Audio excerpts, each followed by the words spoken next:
Imagine a plane takes off in 1955. People are wearing hats and suits. They are smoking on the plane. It's a normal, hot July day. The flight is only 3 hours long. But that plane, it vanished. No crash, no signal, just gone.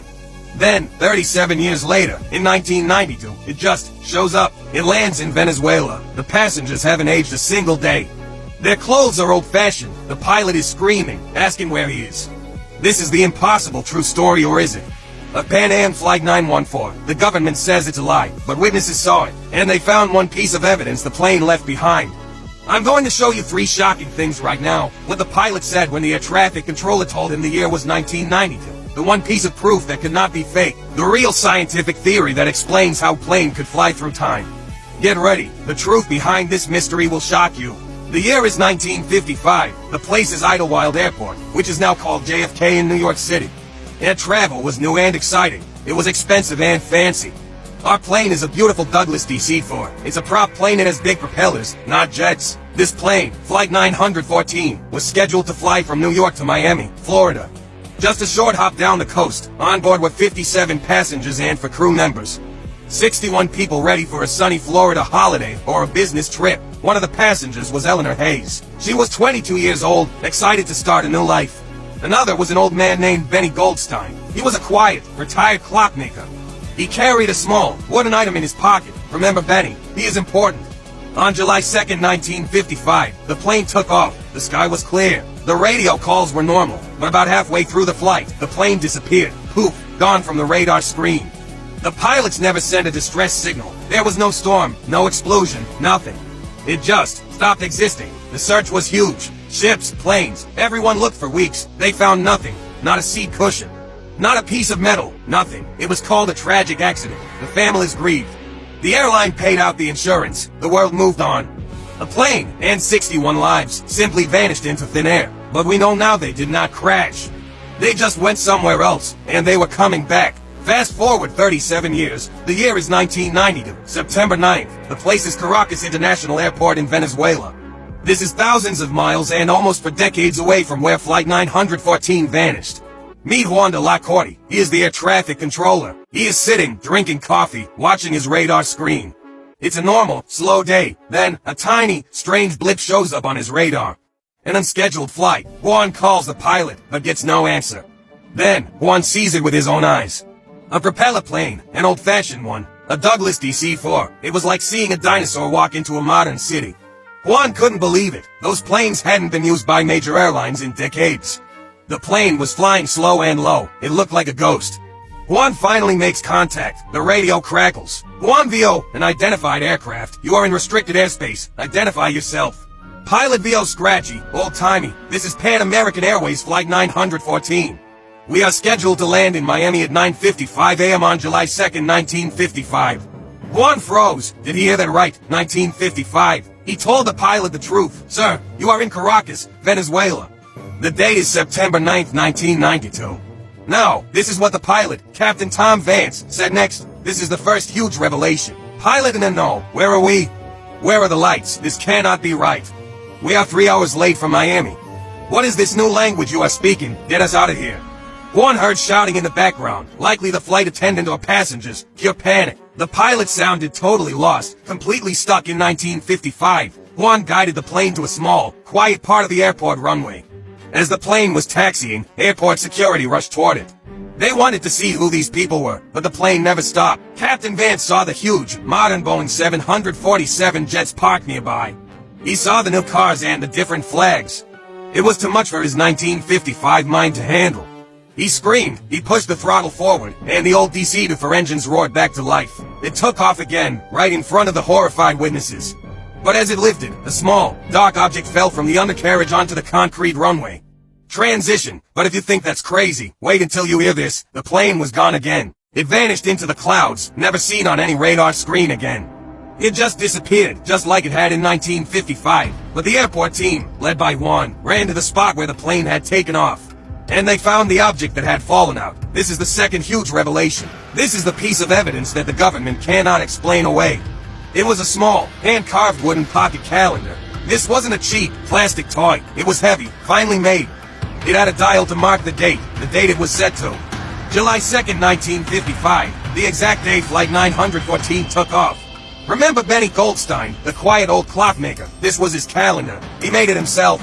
It was a personal, specific item. It proved that people who were alive in 1955 were on that plane in 1992. They hadn't aged. They hadn't starved. They had just been frozen in time. Think about the numbers. The plane took off in 1955. It landed in 1992. That is 37 years of time passed for the rest of the world. But for the 61 people on that plane, only about 3 hours had passed. The Venezuelan government immediately went into lockdown. They took the calendar. They forced one and the other witnesses to sign papers saying they saw nothing. They called the whole event a mass hallucination, meaning everyone saw something that wasn't real. But how do you hallucinate a physical wooden object that proves the date? Juan was a simple air traffic controller. He wasn't crazy. He knew what he saw. He would spend the rest of his life telling this story, even though everyone called him a liar. He would always ask, where did 37 years go? This is where the real science comes in.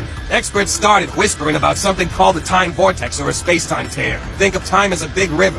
Sometimes, a boat can get pulled into a small, secret eddy, a swirling pool of water that moves differently than the rest of the river. The boat is still moving, but it's not moving forward with the main flow. The theory is that Flight 914 got pulled into a natural, momentary tear in the fabric of space and time. A place where the rules of physics stopped working. It was moving, but the time inside the plane froze compared to the time outside. The passengers were asleep, or maybe just watching clouds, while the world aged for 37 years around them. They woke up, or realized the truth, in 1992. Now we have to think about the people. This is the climax revelation, the one that changes everything. Remember Captain Tom Vance?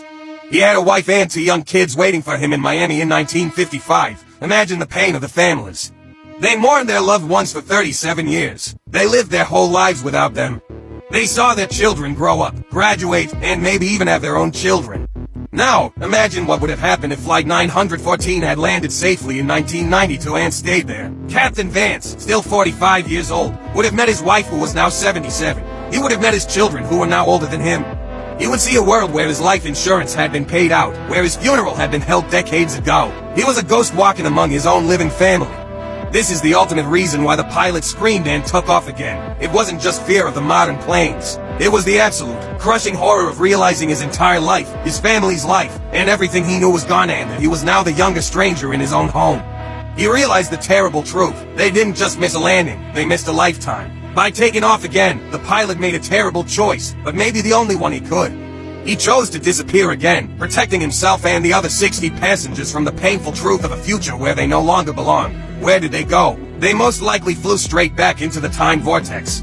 They returned to the strange, non-place between time, where they can continue their 3-hour flight forever. Think about Eleanor Hayes, the young woman excited for her new life. She's still flying, maybe still looking out the window, unaware that her new life is 37 years of age and already over. The truth is, Pan Am Flight 914 is the only known event where a group of people outlive their own children while technically not aging. The biggest implication is terrifying. If it happened once, it can happen again. The Flight 914 story is important because it shows us that maybe time isn't a straight line. What if time is a soup? It's thick, and things can get stuck in it. Scientists today, called quantum physicists, actually think about things like this. They don't call it a time vortex, but they talk about wormholes and temporal distortion. They say that very strong gravity, like from a black hole, could bend time so much that you could jump decades in a moment. While Flight 914 didn't fly near a black hole, the possibility is that certain rare, intense magnetic or atmospheric conditions on Earth can create a temporary, mini version of that effect. For us, the lesson is clear. The biggest mysteries are often not found in deep space, but right here, in our own sky. The government cover-up just adds to the mystery. They didn't want panic. They didn't want people worrying that their flight could skip 37 years into the future. Imagine if you were waiting for a flight to see your grandma, and the airline tells you, sorry, that plane entered a time vortex. See you in 2059. It would stop all air travel. So, the cover-up was probably more about keeping the world calm than hiding aliens. But the witnesses, like Juan de la Corte, the old controller, never gave up. He became the keeper of the story. He kept the wooden calendar hidden for years before he felt safe enough to talk. The plane is still out there. In a sense, the people are still alive, still breathing, but they are not here. They are in the in-between. This story teaches us something important about memory and time. For us, 37 years is a lifetime of change. For the people on Flight 914, 37 years is just a blur, a strange dream they had on their way to Miami. It reminds us to cherish the time we have, because even if you are just sitting on a plane, time is moving for everyone else. Before we wrap up, there's one final thing you need to know. They told you the government denied this. They said it was all a fake story made up by a newspaper called the Weekly World News. They said the controller, Juan, was lying. But here is the final truth, the closing punch that ties it all back to the beginning. In the late 1990s, the official Venezuelan government files on the 1992 unidentified aircraft incident were accidentally released. They didn't mention time travel, they didn't mention 1955, but the file contained one single piece of evidence that shocked the world. A formal, signed report from a top airport security chief, confirming the recovery of a small, wooden, hand-carved calendar from the runway. The report said the calendar was confiscated and sent to a special analysis lab. The government said the story was fake, but their own files admit they found the unexplainable item. They admit they found Benny Goldstein's calendar. So, did Pan Am Flight 914 crash? No. Did it land 37 years late? Yes. Did the government hide it? Absolutely. The plane is still flying, the passengers are still young. And the calendar is the silent witness to a moment when the calendar stopped, and the world kept turning. This mystery isn't just about a plane, it's about how much of our reality we take for granted. Time is real, but maybe it's not as simple as we think. If you found this shocking, give this video a like right now. And tell me in the comments, if you could choose, would you stay on the plane and jump to the future, or get off and face the truth? Don't forget to subscribe for more deep dives into the world's greatest secrets. Thanks for watching.